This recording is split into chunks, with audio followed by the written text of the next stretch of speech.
है गाइस, चलिए आज हम लोग ग्रेफाइट के स्ट्रक्चर को समझने की कोशिश करते हैं। ठीक, तो ग्रेफाइट है क्या भाई? तो ग्रेफाइट कार्बन के अवरुओं में से एक है।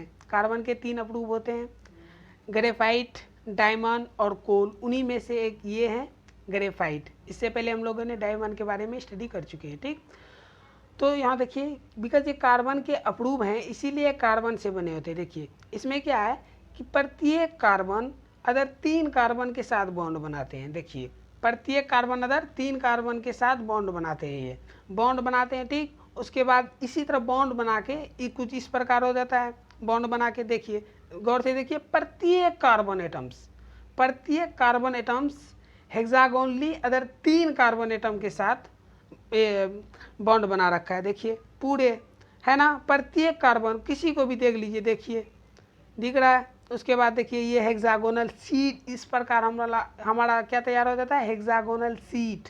ओके, ये है 2D हेक्सागोनल सीट तैयार हो जाता है ना, 2D है ना, 2D हेक्सागोनल सीट तैयार हो जाता है इस तरह से। उसके बाद देखिए, बिकॉज ये कार्बन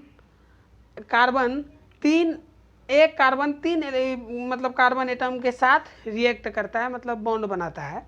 तो बॉन्ड बनाता है तो इसके वैलेंस इलेक्ट्रॉन कितने होते हैं? 4।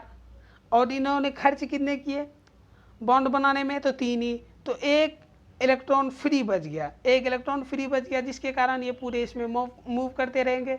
और जब इलेक्ट्रॉन्स का मूव होगा तो इलेक्ट्रिसिटी का भी फ्लो होगा ना, तो इसीलिए ग्रेफाइट होता है कंडक्टर। ठीक, फ्री इलेक्ट्रॉन्स के कारण ही ग्रेफाइट क्या होता है? कंडक्टर। ओके, ध्यान रखिएगा, इसमें एक इलेक्ट्रॉन्स फ्री हो जाते हैं क्योंकि ये 3 ही बॉन्ड बनाते हैं, 3 ही अदर कार्बन के साथ 3 ही बॉन्ड बनाते हैं, जबकि इसका वैलेंस इलेक्ट्रॉन क्या होता है? कितना होता है? 4। इसीलिए एक इलेक्ट्रॉन फ्री हो जाता है, जिसके कारण ये इलेक्ट्रिसिटी को फॉलो करता है, और इसीलिए इसका ये इलेक्ट्रिसिटी को फॉलो करता है, तो इसीलिए कंडक्टर होता है। ठीक, इलेक्ट्रिसिटी को कंडक्ट करता है, इसीलिए कंडक्टर होता है, राइट। उसके बाद देखिए ये कुछ हेक्सागोनल सीट जो तैयार होता है ना, तो एक दूसरे के ऊपर स्लाइप अप करते रहता है, घिसते रहता है, जिसके कारण ग्रेफाइट सॉफ्ट होता है।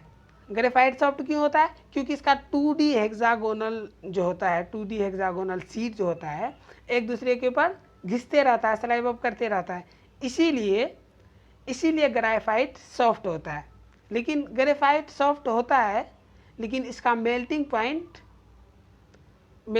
कम नहीं होता। जिस था ना, मतलब डायमंड हार्ड था तब इसका मेल्टिंग पॉइंट हाई था, लेकिन नहीं, यहाँ क्या है, ग्रेफाइट सॉफ्ट होते हुए भी इसका मेल्टिंग पॉइंट काफ़ी अधिक होता है, लेकिन डायमंड से कम होता है। डायमंड का 4027 डिग्री सेल्सियस था, लेकिन ग्रेफाइट का 3600 डिग्री सेल्सियस है। ठीक, तो ध्यान रखिएगा, ग्रेफाइट का मेल्टिंग पॉइंट 3600 डिग्री सेल्सियस है, राइट। 3600 डिग्री सेल्सियस है, क्योंकि ये सिंगल बॉन्ड के साथ जुड़ा हुआ है, राइट। और सिंगल बॉन्ड के साथ जुड़ा हुआ है, ये देख सकते हैं आप लोग, सिंगल बॉन्ड, प्रत्येक कार्बन के बीच सिंगल बॉन्ड है, सिंगल बॉन्ड। और सिंगल बॉन्ड को क्या बोलते हैं भाई? Sigma bond. ओके, तो ये देखिए प्रत्येक कार्बन सिंगल बॉन्ड के साथ जुड़ा हुआ है। तो इसमें कितने सिंगल बॉन्ड है? 3 सिंगल बॉन्ड। और सिंगल बॉन्ड को हम लोग क्या बोलते हैं? सिंगल बॉन्ड को हम लोग सिग्मा बोलते हैं, राइट, सिग्मा बोलते हैं। और हम लोग को पता है कि कार्बन में लोन पेयर नहीं होता है, राइट, एक भी मतलब कार्बन में लोन पेयर नहीं होता है, तो इसका हाइब्रिडेशन क्या हो जाएगा? Sigma bond plus lone pair. तो सिग्मा बॉन्ड कितना है? 3 सिग्मा बॉन्ड, 0 लोन पेयर, इसलिए हो जाएगा 3, और जिसमें से sp2 हो जाएगा। ओके, इसीलिए इसका हाइब्रिडेशन हो जाएगा sp2। चलिए, बस ग्रेफाइट में बस इतना ही था। और जितना भी मेन पॉइंट्स है ग्रेफाइट में, मैंने जितना भी मेन पॉइंट्स बताए, सारे का नोट्स आप लोग को डिस्क्रिप्शन में मिल जाएगा। ओके, वहाँ से जाके आप लोग नोट कर सकते हैं। ओके, चलिए, अगर वीडियो पसंद आया तो लाइक कीजिए, सब्सक्राइब कीजिए।